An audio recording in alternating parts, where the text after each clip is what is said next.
आप सभी धर्म प्रेमी सज्जनों को मेरा नमस्ते। आज हम पढ़ रहे हैं श्रीमद् भागवत गीता तृतीय अध्याय। आज तृतीय अध्याय आरंभ करेंगे। ये तीसरा अध्याय जो है श्रीमद् भागवत गीता का, यह अध्याय कर्म योग पर आधारित है। भगवान श्री कृष्ण अर्जुन को कर्म योग के बारे में इस अध्याय में बतलाते हैं। मैं उम्मीद करता हूँ यह कर्म योग आप लोगों के जीवन में प्रभाव अवश्य डालेगा। यह बहुत ही लाभकारी और अति प्रेरणा के स्रोत यह तीसरा अध्याय श्रीमद् भागवत गीता का है।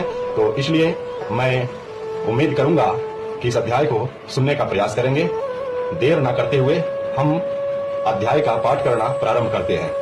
ओम नमो परमात्मने नमः। अथ तृतीयो अध्यायः। अर्जुनोवाचः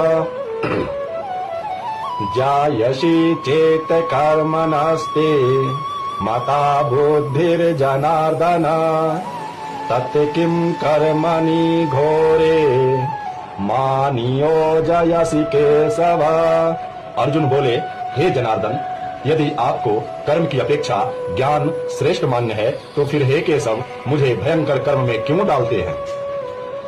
व्यामिश्रेणेव वाक्येन बुद्धिम मोहयसीव मे तदेकं वद निश्चित्य येन श्रेयो अहमाप्नुयाम्।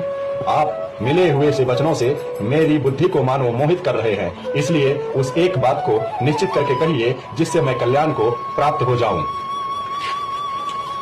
लोके अस्मिन् द्विविधा निष्ठा पुरा प्रोक्ता मया नघ ज्ञान योगेन सांख्य ज्ञानम् कर्म योगेन योगिनाम।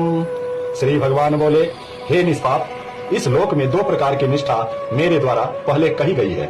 उसमें से सांख्य योग की निष्ठा तो ज्ञान योग से और योगियों की निष्ठा कर्म योग से होती है।